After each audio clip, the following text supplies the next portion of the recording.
அன்பானவர்களே, உங்களை இயேசுவின் நாமத்தில் வாழ்த்துகிறேன்.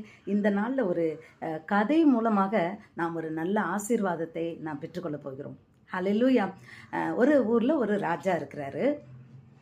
அந்த ராஜா பக்கத்து நாட்டுக்கெல்லாம் நிறையா அவங்களுக்கு வந்து கப்பம் கட்டுறதுக்கு நிறையா சிற்றரசர்கள்லாம் அவர் கீழே இருக்கிறாங்க. இந்த ராஜா ஒரு நாள் காட்டுக்கு போகும்போது எப்பயுமே என்ன செய்வார், தன்னுடைய மந்திரியும் கூட கூட்டிகிட்டு போவார். அப்படி மந்திரியை ஒரு தடவை காட்டுக்கு சும்மா கூட்டிகிட்டு போகும்போது, ஒரு பொழுதுபோக்குக்காக அவங்க கூட்டிகிட்டு போகும்போது, வேட்டையாடுறதுக்காக இருக்கலாம், அவங்க கூட்டிகிட்டு போகும்போது திடீர்னு அங்கே உள்ளே வந்து ஒரு அரக்கர்கள் மாதிரி நிறைய பேர், கொஞ்சம் பேர் அந்த இடத்துல வந்து திருடர்கள்னு கூட சொல்லலாம், இவங்களை எதிர்த்து வர்றாங்க. அப்போது நிறைய பேர் வந்தவொடனே இவங்களுக்கு பயம் வந்துடுது. என்னடா 4 பேர் வந்துட்டாங்களே, என்ன பண்ணுறதுன்னு தெரியாமல் இவங்க திகச்சு நிற்கிற நேரம் இவங்க வந்து ப்ரேயர் பண்ணுறாங்க. சரி, நம்ம 4 பேர் தூரத்தில் வந்துக்கிட்டு இருக்காங்களே, நம்மளை பார்த்து விரட்டிக்கிட்டு வர்றது மாதிரி கையில் பெரிய இதெல்லாம் வச்சுருக்குறாங்களே, நம்ம தெரியாமல் வேறு இடத்துக்கு வந்துட்டோம் போலையே அப்படின்னு அவங்க நினைக்கிற நேரம், எங்கிருந்தோ திடீர்னு ஒரு 6 பேர் ரொம்ப தடன்னு ஓடி வந்தவங்க அவங்களோட சண்டை போட்டு அவங்கள விரட்டி விட்டுறாங்க. விரட்டி விட்டு இவங்ககிட்ட வந்து உங்களுக்கு என்ன உதவி வேணும்னு கேட்குறாங்க. அப்போது ராஜாவுக்கு ரொம்ப சந்தோஷமாக இருக்குது. அப்போ அவர் சொல்கிறாரு, நான் வந்து ராஜாப்பா, நான் தான் ராஜா, நீங்கள் உங்களுக்கு என்ன வேணும்னு சொல்லுங்கள், நான் செய்கிறேன் அப்படின்னு சொல்கிறாரு. அப்போது ஒருத்தன் சொல்கிறான், ஐயா, நான் வந்து ஒரு அழகான பொண்ணை, எனக்கு ரொம்ப நாளாக கல்யாணம் ஆக மாட்டேங்குது, நான் அழகான ஒரு பொண்ணை நான் கல்யாணம் முடிக்கணும் அப்படின்றான். உடனே சரி அப்படின்றாரு, ஏற்பாடு பண்ணுவோம் அப்படிங்கிறார். 2வது பையன் சொல்கிறான், எனக்கு ஒரு அழகான வீடு வேணும் அப்படின்றான். பெரிய தோட்டத்தோட பெரிய அழகான வீடு, அரண்மனை மாதிரி வீடு வேணுன்றான். பெரிய வீடு, நல்ல வீடு, சரின்றார். 3வது ஆள் என்ன சொல்கிறான்,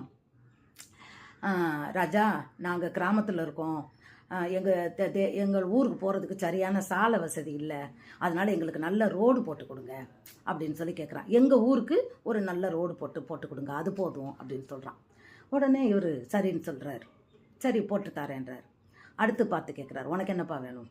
அவன் சொல்கிறான், எங்கள் சொந்தக்காரங்களோட நிலமெல்லாம் நிறைய இடம் அடமானம் வச்சாச்சியா, எல்லாமே வந்து திருப்ப முடியலை என்னால், நான் ரொம்ப இதில் போயிட்டேன், அதனால் அதெல்லாம் திருப்பி என் கைக்கு வரணும் அப்படின்னு சொன்னோன்னே அவர், நாங்கள் ரொம்ப செல்வ செழிப்பாக வாழ்ந்தோம், இப்போ எல்லாம் இது மாதிரி போனோன்னே நாங்கள் ரொம்ப இதாக போயிட்டோம், திருப்பி எங்களுக்கு அது வரணும், வேலைக்காரங்க அப்படி இப்படி நாங்கள் வச்சுருந்தோம், நிறைய வேலையாட்களோடு இருந்தோம், இன்றைக்கி ஒன்றும் இல்லாமல் போயிட்டோம், எல்லாம் திரும்பி கிடைக்கணும் சரின்ட்டார். இன்னொருத்தனை பார்த்து கேட்குறாரு. கடைசி ஒருத்தர் நிற்கிறான் பின்னாடி, வாப்பா அப்படின்னு கூப்பிட்டேன்னா பதிலே பேச மாட்டேங்கிறான். உடனே சொல்கிறார், இவங்கெல்லாம் கேட்டாங்கல்ல என்னென்ன வேணும்னு சொன்னாங்கல்ல, உன் விருப்பம் என்ன சொல்லு, நீ என்ன சொன்னாலும் நான் நிறைவேற்றுறேன் சொல்லு அப்படின்றார். இவன் சொல்லவே மாட்டேங்கிறான், தயங்கி நிற்கிறான். அப்புறம் இவர், பரவாயில்லப்பா, நீ என்ன கேட்டாலும் நிறைவேற்றுறேன் சொல்லு, பயப்படாமல் கேளுன்னொடனே அவன் சொல்கிறான், ராஜா, நீங்கள் மாதத்தில் 2 நாள் இல்லை வருஷத்துக்கு ஒரு 10-15 நாள் என் வீட்டில் வந்து தங்கணும் ராஜா, அதுதான் எனக்கு ஆசை, அதை நிறைவேற்றுங்க அப்படின்றான். உடனே ராஜா, இது தானே, சரி நான் நிறைவேற்றுறேன் அப்படின்றாரு. அப்போது மற்றவங்களாம் என்ன கேட்டாங்க அப்படின்னா, பொண்ணு, பணம், இடம், வேலைக்காரவங்க இந்த மாதிரி கேட்டாங்க. ஒருத்தன் வந்து சமூக சேவை மாதிரி கேட்டான், எனக்கு ரோடு போட்டு தரணும்னு. இந்த பையன் என்ன கேட்டான்னா, ராஜாவே அவன் வீட்டுக்கு வரணுன்றான். இப்போ ராஜா சரின்னு சொல்கிறாரு. இப்படித்தான் பிரியமானவர்களே, நாம் ஜெபிக்கும் போது என்ன கேட்குறோன்னா, என் பிள்ளைக்கு கல்யாணம் முடியணும், என் வீடு வேணும், எனக்கு வந்து வீடு கட்டணும், என் மகளுக்கு கல்யாணம் முடியணும், என் பிள்ளைங்களுக்கு குழந்தை பிறக்கணும், நான் என் பிஸ்னஸ் ஆசீர்வதிக்கப்படணும் அப்படின்னு சொல்லி நம்ம ஒவ்வொரு விண்ணப்பத்தையும் நம்ம தேவனிடத்தில் வைக்கிறோம். ஆனால் நாம் அந்த கடைசி ஒருத்தன் சொன்னான் பார்த்தீங்களா, ராஜா நீங்கள் என் வீட்டுக்கு வரணும்னு சொல்லி, அதுபோல் ஆண்டவரே நீர் எனக்குள்ளே வரணும், ஆண்டவரே எங்கள் வீட்டுக்குள்ளே நீங்கள் வாங்கன்னு சொல்லி நம்ம ஜெபிச்சிருக்கோமா? ஹல்லேலூயா. நீர் வாரும் நாம் தேவனிடத்துல, அவர் வந்தா என்ன ஆகும்? எல்லாமே அவர் தானே. எப்படி? இந்த ராஜாவை அவன் ரொம்ப தந்திரமா கேட்டிருக்கான், நீங்க வரணும். அப்ப ராஜா என்ன நினைச்சாரு, இதை நீங்க கேட்டீங்கன்னா நீங்க புரிஞ்சுப்பீங்க பாருங்க. அப்ப ராஜா என்ன நினைக்கிறாரு, அவர் இவன் வீட்டுக்கு வரணும்னா அப்போ கட்டாயம் அவர் இருக்க இடத்துல இருந்து இவன் வீட்டுக்கு வர்றதுக்கு அந்த ரதம் பாதைகள் செல்வதற்கு என்ன செய்யணும், நல்ல ரோடு பாதையெல்லாம் போடணும். அப்புறம் குடியிருக்கிறது இவனுக்கு பெரிய வீடு இருக்கணும், அரண்மனை இருக்கணும், அப்போ தான் ராஜா வந்து தங்க முடியும். அரண்மனை இருந்தால் போதுமா? 10 வேலைக்காரங்க இருக்க வேண்டாமா? அப்போது அந்த 10 வேலைக்காரங்க ராஜா வந்தாருன்னா அவங்களுக்கு விருந்து வைக்கிறதுக்கு, கொள்றதுக்கெல்லாம், அடிக்கிறதுக்கு ஆடு மாடு இதெல்லாம் வேணுமே. அப்போது பின்னத்தில் பெரிய இடம், அதில் நிறைய ஆடு மாடு, அதை வளர்க்குறதுக்கு ஆளுங்க வேலைக்காரங்க எல்லாத்தையும் பின்னாடி போட்டு கொடுத்தாதான், பெரிய தோட்டம் அந்த மாதிரி உண்டாக்கி கொடுத்து வேலைக்காரர்களை வச்சாதான் ராஜா வர்ற நேரம் என்னாகும், விருந்து நடக்கும். ராஜா சும்மா சாப்பிடுவாரா? சரி, அப்போ ராஜா அடிக்கடி இந்த வீட்டுக்கு வரணும்னா என்ன ஆகணும்? எப்படி இவன் வீட்டுக்கு சும்மா வருவார்? ஒரு கிராமத்து உள்ள ஒருவனுக்கு அவர் என்ன பண்ணார்னா, தான் பொண்ணை அவனுக்கே கல்யாணம் முடிச்சு கொடுத்தாரு. அப்போ தான் பிள்ளை வீட்டுக்கு வர்றது மாதிரி ராஜா வந்துட்டு போகிறேன்னு சொன்னார். அல்லேலூயா. அப்போது தன்னுடைய மகளை அவனுக்கு திருமணம் முடித்து கொடுத்து பெரிய அரண்மனை போல் வீடு கட்டி தோட்டம் துறவெல்லாம் உண்டாக்கி நல்ல பாதை போட்டு, அப்போ பாருங்க, இவன் ராஜாவை வாங்கன்னு சொன்ன உடனே மற்ற 4 பேர் கேட்டான் பாரு விண்ணப்பம், அதை எல்லா விண்ணப்பமும் இவனோட விண்ணப்பத்திலையும் அடங்கிருச்சுல்ல. யோசித்து பார்க்குறீங்களா? பொண்ணு கிடச்சிருச்சு, பெரிய அரண்மனை கிடச்சிருச்சு, வேலைக்காரங்களோட பெரிய தோட்டம் துறவு கிடச்சிருச்சு, நல்ல சாலை ரோடு போட்டாச்சு, அடிக்கடி ராஜா வந்துட்டு போகிறதுக்கு வருவார். அப்போது எவ்வளோ ஒரு அறிவோடு இங்கே கேட்டிருக்கான். அதுபோல் தான் பிரியமானவர்களே, இன்றைக்கு நாம் தேவனை பார்த்து நாம் ஜெபிக்கும்போது, அப்பா என் உள்ளத்துக்குள்ளே வாங்கப்பா, அப்பா தகப்பனே எங்கள் வீட்டுக்குள்ளே நீங்கள் உலாவுங்க ஆண்டவரே. அப்போது தேவன் நம் வீட்டுக்குள்ளே உலாவணும்னா அந்த வீடு எப்படி இருக்கணும்? பரிசுத்தமாக இருக்கணும். அவர் மோசையை பார்த்து சொல்கிறாரு, அந்த செடியில் என்னடா பச்சை செடி தீ எரியுதே அப்படின்னு உத்து பார்க்குற நேரம், நீ நிற்கிற இடம் பரிசுத்தமானது, உன் பாதரட்சியை கழட்டி போட்டுட்டு நில்லுன்றார். அல்லேலூயா. அப்போது அதுலேயே அவ்வளோ பரிசுத்தம் பார்க்குறாரு. அப்போ நம்ம உள்ளத்தில் ஆண்டவர் வரணும்னா இந்த உள்ளம் எவ்வளோ பரிசுத்தமாக இருக்கணும். ஆமே. அப்போ ஆண்டவரை கூப்பிட்டா அவர் வந்தால் எல்லாம், இந்த ராஜா வந்த உடனே அவனுக்கு எவ்வளோ ஆசீர்வாதம். அது மாதிரி தான் நமக்கு எல்லா ஆசீர்வாதங்களும் மொத்தமாக வரும். என்னென்ன ஆசீர்வாதங்கள் தெரியுமா? மேலே அதாவது மேலுலகத்துக்கு உண்டான ஆசீர்வாதமும் இந்த பூமிக்குரிய ஆசீர்வாதமும் நமக்கு 1000 மடங்கு கிடைக்கும். நாம் இனிமேல் அப்படி ஜெபிப்போமா? எனக்கு அதை தாங்க இதை தாங்க அப்படின்லாம் சொல்லாமல், அப்பா நீங்கள் என் உள்ளத்தில் வாங்கப்பா, அப்பா எங்கள் வீட்டுக்கு நீங்கள் வாங்கப்பான்னு சொல்லி நாம் தேவனை வரவேற்போம். இது எப்படி நடக்கும் பாருங்களேன், வாசிப்போம்.